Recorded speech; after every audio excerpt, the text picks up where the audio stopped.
الله فلا مضل له ومن يضلله فلا هادي له الذي أرسله بالحق بصيرا ونذيرا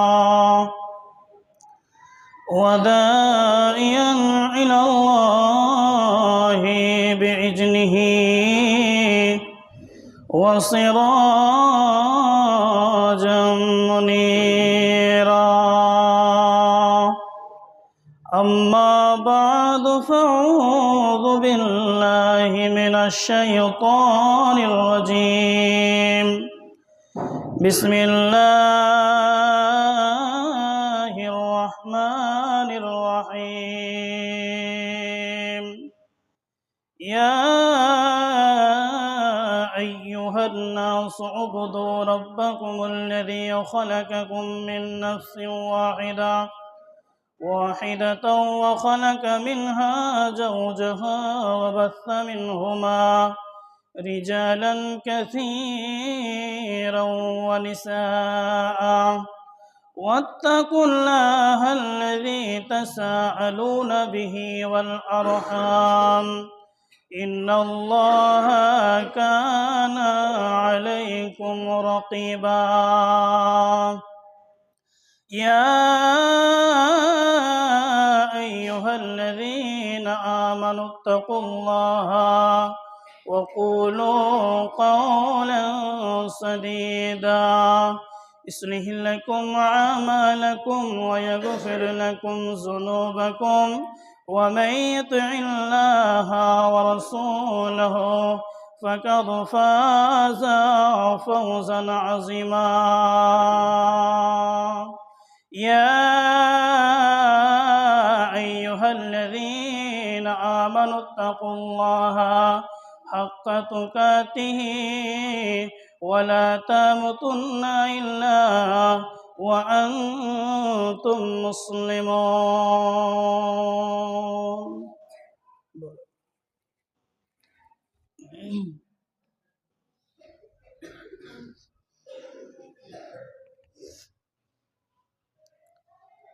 نحمده ونصلي على رسوله الكريم أما بعد فأعوذ بالله من الشيطان الرجيم بسم الله الرحمن الرحيم يا أيها الذين آمنوا ادخلوا في السلم كافة بسم الله الرحمن الرحيم إذا جاء نصر الله والفتح ورأيت الناس يدخلون في دين الله أفواجا فسبح بحمد ربك واستغفره إنه كان توابا তোমার দুনিয়ায় শেষ হলো থাকা তোমার দুনিয়ায় শেষ হলো থাকা তাই তোমার কাছে এলাম পায়ের ভরে চলতে পারিনি তাই কাঁধে চেপে এলাম তোমার দুনিয়ায় শেষ হলো থাকা তাই তোমার কাছে এলাম পায়ের ভরে চলতে পারিনি তাই কাঁধে চেপে এলাম এক যুগ ধরে ধরাই বাঁচিয়া এক যুগ ধরে ধরাই বাঁচিয়া কি আমি পেলাম তোমার দুনিয়ায় শেষ হলো থাকা তাই তোমার কাছে এলাম। পায়ের ভরে চলতে পারিনি আল্লাহ, তাই কাঁধে চেপে এলাম।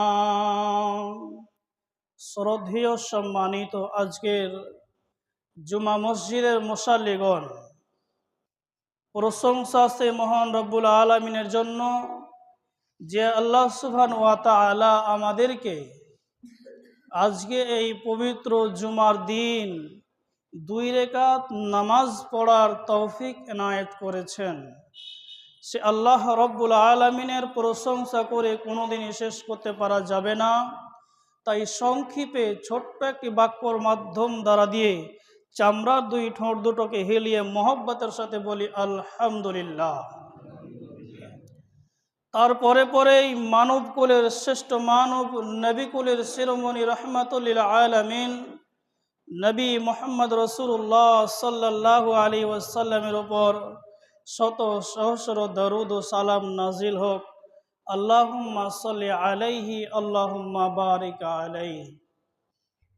আমি আপনাদের সামনে মহাগ্রন্থ আল কোরআন থেকে কয়েকটি আয়াত পরিবেশন করেছি। সে আয়াত কয়টিকে সামনে রেখে খুব অল্প সময়ের ভিতরে আমি আমার বিষয়বস্তুকে এটি করব। রব্বুল আলামিন যদি তৌফিক দেন তো নিজের দ্বারা কোনো সম্ভব নয়। আমরা জন্মসূত্রে মুসলমান, আমাদেরকে রাসূল সাল্লাল্লাহু আলাইহি ওয়াসাল্লাম একটি ধর্ম ও দিন তিনি আমাদেরকে শিক্ষা দিয়ে গেছেন, তার নাম হলো ইসলাম। এই কথা আল্লাহ সুবহানাহু ওয়া তাআলা মহাগ্রন্থ আল কোরআনের ভিতরে তিনি বলছেন, ইনদাদ-দীনা ইনদাল্লাহিল ইসলাম। সারা পৃথিবীতে যতগুলি ধর্ম রয়েছে, সারা পৃথিবীতে যতগুলি ধর্ম রয়েছে, সব চাইতে উত্তম ধর্ম হলো ইসলাম ধর্ম। কার কাছে? তো আল্লাহ সুবহানাহু ওয়া তাআলার কাছে। তো আমাদের বড় সৌভাগ্য, আমাদের কপাল কত ভালো যে আমরা ইসলাম ধর্মে জন্মগ্রহণ করেছি। আমাদের কপাল অনেক ভালো, আমাদের কপাল অনেক ভালো। কত ভালো আমাদের কপাল যে আমরা এমন একজন নবীর উম্মত হতে পেরেছি যে এই নবীর উম্মত হওয়ার জন্য একজন নবী দাবি করেছিলেন যে হে আল্লাহ, আমি দুনিয়াতে আবার যেতে চাই মুহাম্মদ সাল্লাল্লাহু আলাইহি সাল্লামের উম্মত হয়ে। তার নাম হলো হযরতে ঈসা আলাইহিস সালাম। তার নাম হলো হযরতে ঈসা আলাইহিস সালাম। তাহলে আমাদের ধর্মটা কত ভালো এবং আমরা কত সুন্দর একজন নবী পেয়েছিলাম। আমরা কত সুন্দর নবীর উম্মত হতে পেরেছি। যেই নবীর উম্মত আর একজন নবী হতে চেয়েছেন, তার নাম হলো হযরতে ঈসা আলাইহিস সালাম। আমরা কত ভালো নবীর উম্মত, আমরা সর্বশেষ নবীর উম্মত হতে পেরেছি। আমাদের কপাল কত ভালো যে কিয়ামতের দিন একজন নবী জান্নাতে যাবেন, তো আমাদের সাক্ষী ছাড়া জান্নাতে যাবেন না। আমাদের সাক্ষীর ব্যাপারে আল্লাহ পাক রব্বুল আলামিন সেই নবীকে জিজ্ঞাসা করবেন, আচ্ছা বলো তুমি, তোমার উম্মতেরা, তোমার দল বলেরা, তোমার সঙ্গী সাথীরা কই? তখন তারা, সেই নবী বলবেন, আমার একজন উম্মত নেই, কারণ আমি দ্বীনের পথে, তোমার পথে, এক আল্লাহর পথে আমি তাদেরকে আনতে পারিনি, তার জন্য আমার উম্মত নেই। তবে তোমার সাক্ষী দিবে কে? তো বলছে হ্যাঁ আমার সাক্ষী আছে, আমার সাক্ষী আছে। তো কে সাক্ষী হবে? তো আমার সাক্ষী হবে হযরত মুহাম্মদ সাল্লাল্লাহু আলাইহি সাল্লামের উম্মতের ভিতর থেকে, তবে আমরাই হব তার সাক্ষী।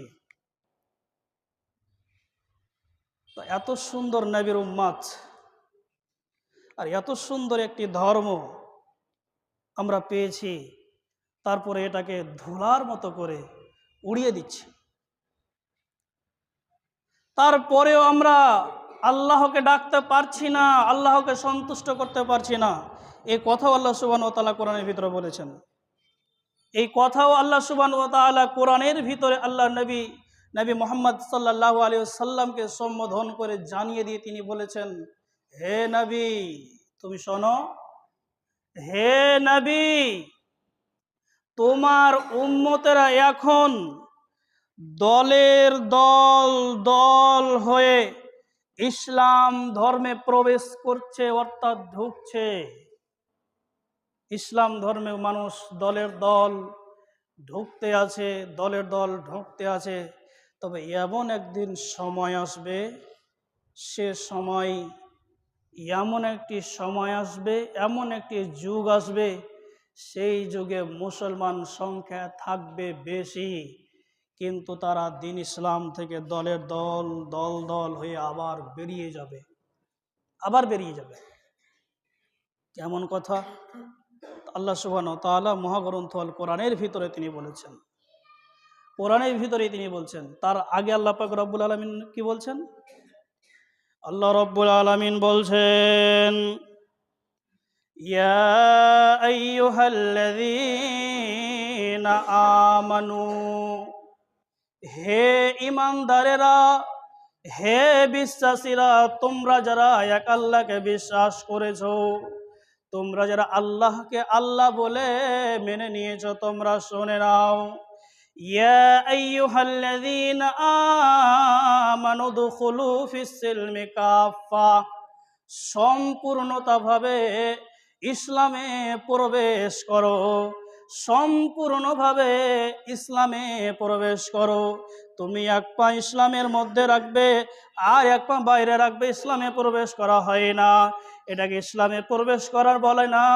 তুমি যদি নৌকার ওপরে চেপে এপার থেকে ওপার হওয়ার চেষ্টা করো, আর তুমি যদি বলো নৌকার ওপরে এক পা রাখলাম, নৌকার নিচে এক পা রাখলাম, এ পার থেকে ওই পার আমি চলে যাব, এটা হবে না, এটা কোশ্চিনকালে হবে না। তবে তুমি ইসলামের ভিতরে কেমন করে ঢুকবে? উদখুলু ফিস-সিলমি কাফা, তুমি সম্পূর্ণতাভাবে ইসলামে প্রবেশ করো, সম্পূর্ণভাবে ইসলামে প্রবেশ হতে বলেছেন। কেমন করে? হযরতে উমর রাদিয়াল্লাহু তাআলা আনহু তিনি যখন ইসলাম কবুল করেননি, তার পূর্বেকার ঘটনা। বন্ধুরে আমার, আল্লাহর নবী মুহাম্মদ সাল্লাল্লাহু আলাইহি ওয়াসাল্লাম তিনি দোয়া করে বলেছিলেন, এ আল্লাহ, ওই ধর্মের ভিতরে দুইজন নেতা আছে, ওই ধর্মের ভিতরে দুইজন নেতা রয়েছে, একজনের নাম হলো হযরতে উমর আর একজনের নাম হলো আবু জাহাল। হে রব্বুল আলামিন, ওই দুইজন ব্যক্তিকে তুমি ইসলামের জন্য কবুল করে নাও, ওই দুইজনের ভিতরে কোনো একজনকে ইসলামের জন্য কবুল করে নাও। দেখুন, যে উমর নবীজির গর্দন কাটার জন্য রেডি ছিল। আমরা অনেক ঘটনা শুনিনি যে হযরত উমর ঘোড়াতে চেপে যাচ্ছিলেন, আর যেতে যেতে নবীকে জবাই করতে যাচ্ছিলেন, মারতে যাচ্ছিলেন। ইতিমতো অবস্থায় কে যেন বলল যে তুমি কাকে মারতে যাচ্ছ? তোমার ঘরেই তো আগে ইসলাম কবুল করেছে, তোমার বোন এবং তোমার ভগ্নিপতি দুজনে তো ইসলাম কবুল করেছে, এদের কোরআন শুনে ইসলাম কবুল করেছে। এটা সঠিক নয় যে ওদের কোরআনের তেলাওয়াত শুনে বলছে উমর তুমি গোসল করে এসো, গোসল করে আসার পর তুমি কোরআন শুনতে পাবে, তার আগে পাবে না। যে শুনলেন, শোনার পর ইসলাম কবুল করলেন, এটা সঠিক নয়। কিসের দৌলত ইসলাম কবুল করেছিলেন? আল্লাহর নবী বলেছিলেন, আল্লাহ ওই দুইজনের ভিতরে কোনো একজনকে কবুল করো। তো নবীর দুয়ার বিদৌলত ইসলাম কবুল করেছিলেন, আল্লাহ নবীর দোয়াকে কবুল করেছিলেন এবং হযরত উমরকে আল্লাহ চয়েস করেছিলেন। হযরত উমর তখন ইসলাম কবুল করেছিলেন, কোরআন শুনে নয়, নবী দোয়া করেছিলেন তাদের দুইজনের জন্য। তার ভিতরে আল্লাহ চয়েস করেছিলেন হযরত উমরকে। হযরত উমর যখন ইসলাম কবুল করলেন, তখন কি বললেন হযরত উমর? হযরত উমর বলছেন, আমরা নোংরা জাতি ছিলাম, আমরা এমন একটা জাতি ছিলাম নিজের মাকে বিয়ে করতে ছাড়িনি। আমরা এমন একটা জাতি ছিলাম নিজের বোনের ইজ্জতটাকে লুটাইতে আমরা কোনো দ্বিধাবোধ করিনি। আমরা এমন একটা জাতি ছিলাম কোনো একজন মেয়ে যদি তার স্বামী মারা গেছে মেয়েটাকে দূরে কোথাও রেখে দিয়ে আসতাম। 1 বছর গোসল করতে পাবে না, 1 বছর পায়খানা করে পানি খরচ করতে পাবে না, 1 বছর ওই ঘরের ভিতর থেকে বের করতে পাবে না। 1টি বছর মেয়েটা ওই ঘরে থাকবে, আর 1 বছর পরে মেয়েটাকে আবার বের করা হবে। বের করার পর মেয়েটার লজ্জাস্থানে একটা পাখিকে বসিয়ে দেওয়া হবে। পাখিটা যখন ওই জায়গায় ঠক্কর মেরে কোনো একটা ময়লা খেয়ে নেবে, পাখিটা যদি মারা যায় মেয়েটাকে আবার 1 বছরের মতন রেখে দেওয়া হবে। পাখিটা যদি জীবিত হয়ে যেত মেয়েটাকে সুন্দর করে গোসল দিয়ে আবার অন্যজনের সাথে বিয়ে পড়াতাম। আমরা এমন একটা জাতির ভিতরে ছিলাম। যখন আমি ইসলামকে মেনে নিলাম, যখন আমি ইসলাম কবুল করে নিলাম, হযরত ওমর বলছেন আমি জীবনটাকে সুন্দর করে গোছাতে লাগলাম। আল্লাহ রাব্বুল আলামিন বলছেন উদখুলু ফিস-সিলমি কাফা, সম্পূর্ণতাভাবে ইসলামে দাখিল হতে হবে। আমি কেমন করে সাজাতে লাগলাম, ধীরে ধীরে ধীরে ধীরে সবগুলোকে আমি মেনে নিলাম এবং মেনে নিয়ে ইসলামের ভিতরে সম্পূর্ণতা দাখিল হয়ে গেলাম। এমন হয়ে ইসলামে দাখিল হলাম, এমন হয়ে ইসলামে দাখিল হলাম যেমন ফেভিকুইকের আঠা যদি লেগে যায় জমে যায় ছোটানো মুশকিল হয়ে যাবে, ওরকম হয়ে আমি ইসলামের ভিতরে সম্পূর্ণতাভাবে দাখিল হয়ে গেলাম। তাহলে হযরত ওমর সম্পূর্ণতাভাবে দ্বীন ইসলামের ভিতরে দাখিল হয়ে গেলেন। তাহলে আপনাকে ওইভাবে হতে হবে। আপনি তো ওইভাবে বুঝতে পারবেন না, তো কীরকম করে আপনাকে বুঝাতে হবে? আপনাকে বোঝানোর পদ্ধতি হলো এই, বুড়ি কাবাডি খেলেছেন, এর আগেও বলেছি, বুড়ি কাবাডি খেলেছেন আপনারা। বুড়ি একটা 4 কোণা ঘর থাকে কিংবা একটা গোল ঘর থাকবে, আর এক জায়গায় দূরে একটা 4 কোণা ঘর থাকবে। একটা বুড়ি এক ঘরে দাঁড়িয়ে থাকবে আর চতুর্পার্শ্বে সব সাইডে তাকিয়ে থাকবে বুড়ি কখন বের হচ্ছে ওখান থেকে, কিংবা দাগে পা দিচ্ছে। দাগে পা দিলেই মারা যাবে, এরা হেরে যাবে, ওরা জিতে নিবে যারা বাইরে আছে। তো বুড়ি কেমন করে সতর্ক থাকে, দেখে যাতে করে দাগের বাইরে পা না চলে যায়। দাগের বাইরে যদি পা চলে যায় তাহলে আমি মারা চলে যাব, ওরা জিতে নেবে, আমরা হেরে যাব। ওরা জিতে নিবে আর আমি হেরে যাব। যদি দাগের বাইরে পা পড়ে যায় তাহলে আমাকে সতর্ক হয়ে থাকতে হবে। অনুরূপভাবে আপনাকেও এভাবেই ইসলামের ভিতরে সম্পূর্ণতাভাবে দাখিল হতে হবে। যদি আমার ইসলামের বাইরে একটু পা পড়ে যায় তাহলে ইবলিস শয়তান জাল পেতে রেখেছে, ইবলিস শয়তান চতুর্পার্শ্বে জাল পেতে রেখেছে। যদি একটু ছোট্ট দানা পরিমাণ যদি আমার ঈমানটা বেরিয়ে যায় কিংবা আমি যদি ইসলাম থেকে একটু বেরিয়ে যাই তাহলে ইবলিস শয়তান জাল ফেলে আমাকে খোঁজ করে ধরে নেবে, আমি হেরে গিয়ে জাহান্নামী হয়ে যাব আর ইবলিস শয়তান জিতে যাবে। এই কথা আল্লাহ সুবহানাহু ওয়া তাআলা তার পরের আয়াতে বলছেন। কি বলছেন আল্লাহ? এই আয়াতের ভিতরে পরের অংশতে কি বলছেন? আল্লাহ বলছেন ইয়া আইয়ুহাল্লাযীনা আমানু দুখুলু ফিস-সিলমি কাফা, সম্পূর্ণতাভাবে ইসলামে দাখিল হয়ে যাও, সম্পূর্ণতাভাবে ইসলামে দাখিল হয়ে যাও এবং ইসলামের ওই ঘরের ভিতরে প্রবেশ করবে, খবরদার বের হয়ে যাবে না। যদি বেরিয়ে যাও তবে শয়তানের ইত্তেবা করা হবে, শয়তানকে মেনে নেওয়া হবে আর শয়তানকে জিতিয়ে দেওয়া হবে। আর শয়তান যখন জিতে যাবে জেনে নাও তুমি জাহান্নামী হয়ে যাবে, তুমি জাহান্নামী হয়ে যাবে। এই চ্যালেঞ্জ শয়তান করেছিল রব্বুল আলামিনকে, আল্লাহ তোমার বান্দাদেরকে নিয়ে আমি জাহান্নামে যাব, আর আমি যতক্ষণ পর্যন্ত তোমার বান্দাদেরকে জাহান্নামে না নিয়ে যাব অতক্ষণ পর্যন্ত আমি চেন শান্তিতে ঘুমাবো না। আল্লাহ রব্বুল আলামিনের কাছ থেকে ওয়াদা করেছিলেন, আল্লাহ একই ওয়াদা বলেছেন, হে শোনো আমার উম্মতেরা, ও আমার বান্দারা তোমরা শোনো, যদি সম্পূর্ণভাবে ইসলামে দাখিল হয়ে থাকো আর যদি শয়তানের ইত্তেবা না করো, তাহলে যদি আমার ইত্তেবা করো তাহলে আল্লাহ পাক রব্বুল আলামিন বলেন ইয়া বানি আদম, হে বানি আদমের সন্তান তোমরা শোনো, ইয়া বানি আদমা আল্লাহ তা'বুদু শাইতানা, খবরদার শয়তানের ইত্তেবা করবে না। যদি ইত্তেবা করতে হয় কার ইত্তেবা করো, যদি ইত্তেবা করতে হয় কার ইত্তেবা করো? আল্লাহ বলেছেন আনিবুদুনি হাজা সিরাতিম মুস্তাকিম। ইত্তেবা যদি করতে হয় তাহলে আমার ইত্তেবা করো, আর শয়তানের ইত্তেবা করলে পারে তুমি জাহান্নামে চলে যাবে। শয়তানকে যখন শান্তি দেওয়ার জন্য আপনি ইসলাম থেকে বের হওয়ার চেষ্টা করবেন, চলে যাবেন, শয়তানকে যখন শান্তি দেওয়ার জন্য আপনি যাবেন, তখনই জেনে নেবেন আপনি ইসলাম থেকে বেরিয়ে গেছেন। ইসলাম থেকে তখনই আপনি বেরিয়ে গেছেন যখনই শয়তানকে শান্তি দেওয়ার জন্য যাবেন। এবার শয়তানকে কি করে শান্তি দেওয়া যাবে? শয়তানকে কি করে আপনি শান্তি দিবেন? এই যে সামনে রোজা, মনে হয় কালকে কি পরশু দিন শুনলাম, কাল পরশু শুনলাম এরকম হবে, 20 রোজার পর থেকে IPL শুরু হবে। 20 রোজার পর থেকে IPL শুরু হবে। কিছু মুসলমানের বেটা, পাক্কা মুসলমান, আবার বুকে হাত দিয়ে বলে আবে আমার মতন ইমানদার কে আছে নামাজ না পড়লো তো কি এমন যায় আছে, আমি তো পাক্কা ইমানদার।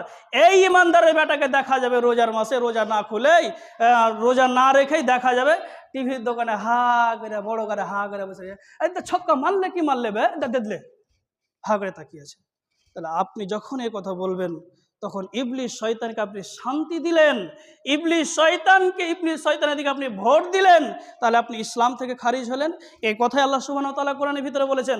আবার এই রমজান মাস সামনে আসছে, কিছু মুসলমানকে গ্যাস শুরু হবে ভাই আমার, কিছু মুসলমানকে গ্যাস শুরু হবে, এমন গ্যাস হবে মৌলভী সাহেব দিনে রাতে 4টা করে ট্যাবলেট খেয়ে, আরে তুই মরে যা ট্যাবলেট খেতে খেতে, কিন্তু তোকে 50টা করে ট্যাবলেট খেতে হয়।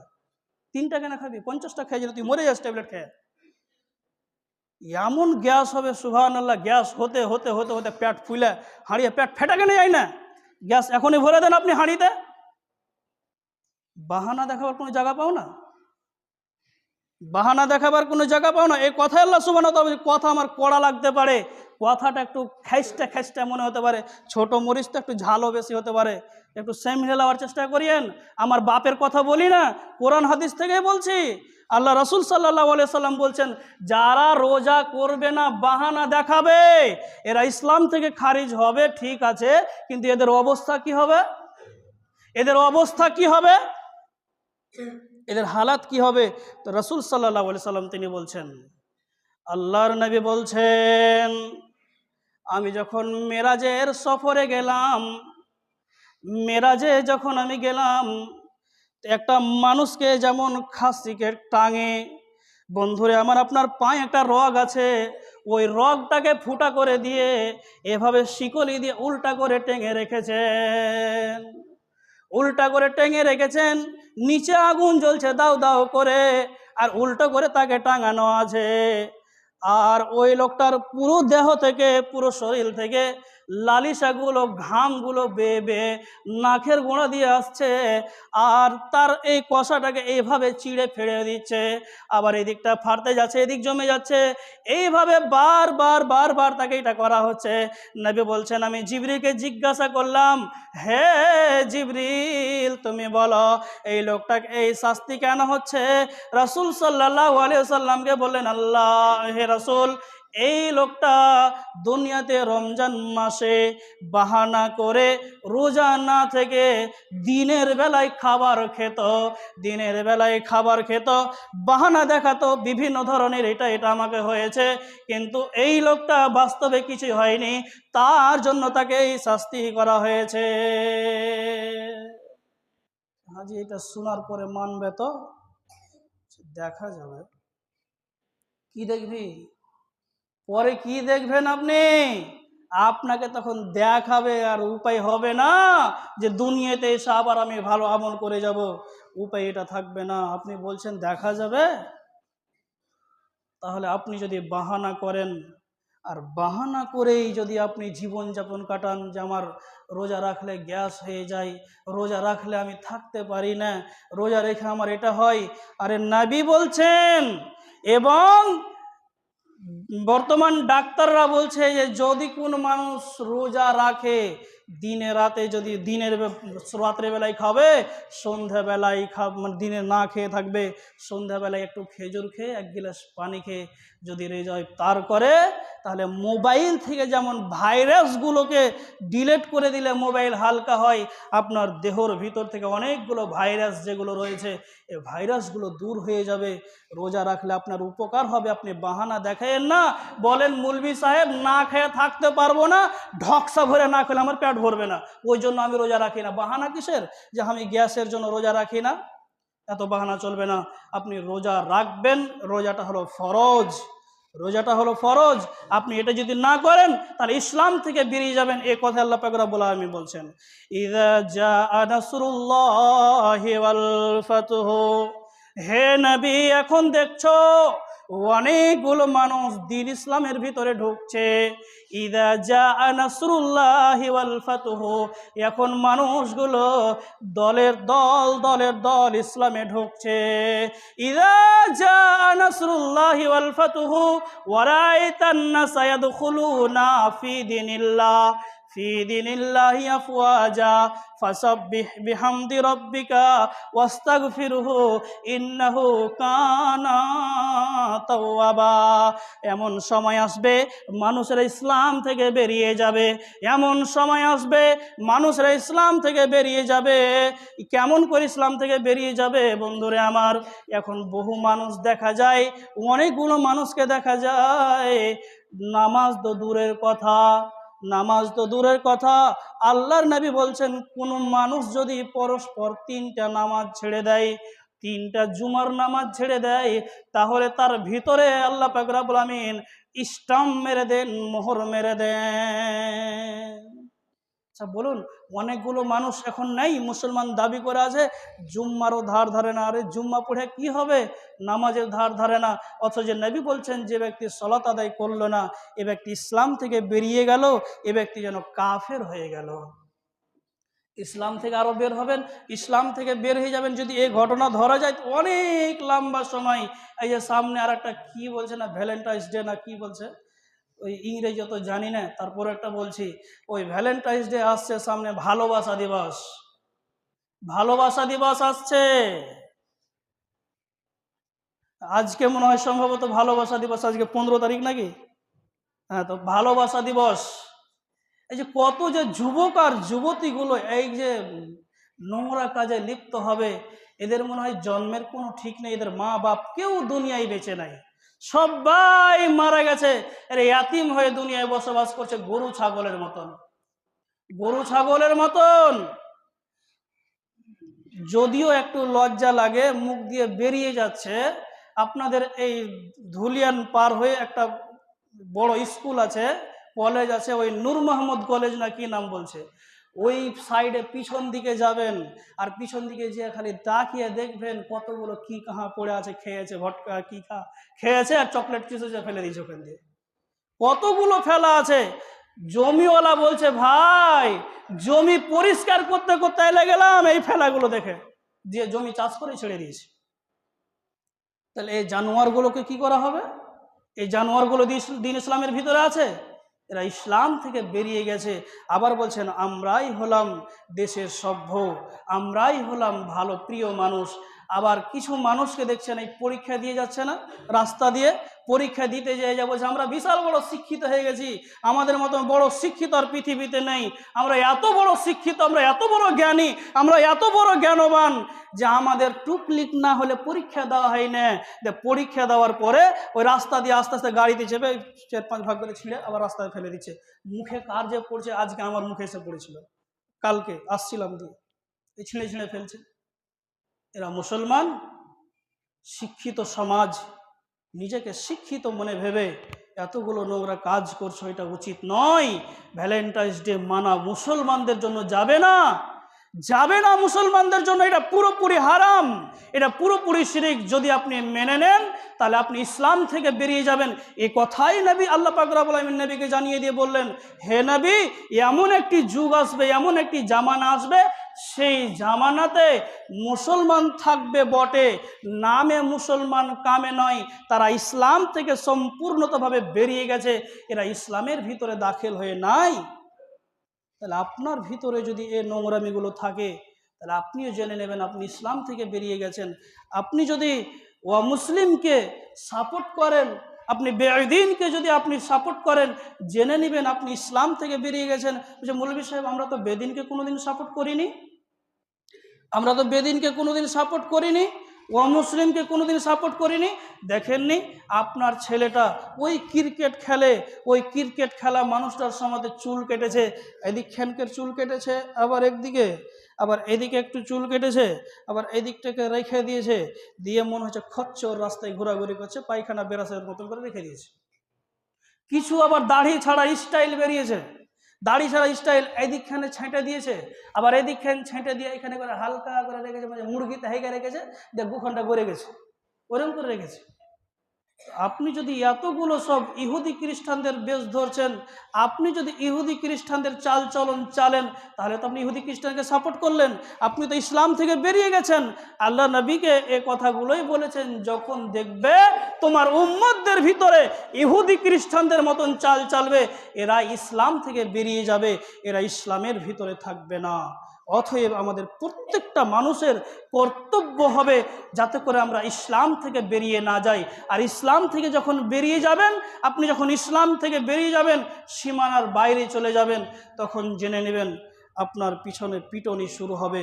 বর্তমান ভারত সরকার জালেম সরকার, বর্তমানে ভারত সরকার জালেম সরকার মুসলমানের প্রতি এত নির্যাতন আর এত অত্যাচার চালাচ্ছে মুসলমানদের প্রতি। কেন? নবী সাল্লাল্লাহু আলাইহি সাল্লাম মৃত্যুর সময়তে দুইটি কথা বলেছিলেন। মৃত্যুর সময়তে আল্লাহ পাক রব্বুল আলামিনের কাছে একটি দাবি রেখেছিলেন, এ মালাকুল মাউত, শোনো, এ জিবরিল, আমার জান কবজ করতে দিব, মালাকুল মাউতকে রুখতে পারবো না, এটা আমার কোনো নাই, শক্তি নেই। তবে জিবরিল, তুমি যাও আল্লাহর কাছে এবং আল্লাহর কাছে গিয়ে জেনে এসো, আমি যখন চলে যাব দুনিয়া থেকে, আমার উম্মতেরা পথভ্রষ্ট হয়ে যাবে না তো? আল্লাহর কাছে গেলেন, লম্বা ঘটনা আছে। আল্লাহর কাছে গেলেন, জিজ্ঞাসা, আল্লাহকে বললেন এই নবীজি বলছেন। নবী জিবরিলকে বললেন, যাও জিবরিল, নবীকে গিয়ে বলে দাও তোমার উম্মতেরা কোনোদিন পথভ্রষ্ট হবে না যদি তারা দুইটা জিনিসকে ধরে রাখে। একটার নাম হলো সেই সুন্নাহ এবং একটার নাম হলো কোরআন। এই দুইটা বিধানকে যদি কোনো মানুষ ধরে রাখে এবং ইসলাম থেকে যদি বেরিয়ে না যায়, সারা পৃথিবীতে মুসলমান রাজত্ব করবে, সারা পৃথিবী মুসলমান চালাবে। কারো বাপের ক্ষমতা নেই যে মুসলমানকে হারিয়ে ফেলবে। তবে শর্ত হলো এই, ইসলামের ভিতরে সম্পূর্ণতাভাবে দাখিল হয়ে থাকতে হবে। আর নবীজি মৃত্যুর সময়তে একটি কথা বলে গিয়েছিলেন, বলেননি, বেটি ফাতেমা 2.5-3 বিঘা জমি রেখে গেন, ওটা তুই লিয়ে লিস, এ কথা বলেনি। আলীকে ডেকে বললেন না, আলী জামাই, বিয়ের সময়তে তোমাকে বেশি কিছু দিতে পারিনি, তার জন্য 2 কাঠা জমি তোমার জন্য রেখেছি, ওটা তুমি লিয়ে লিও, এ কথা বলেননি।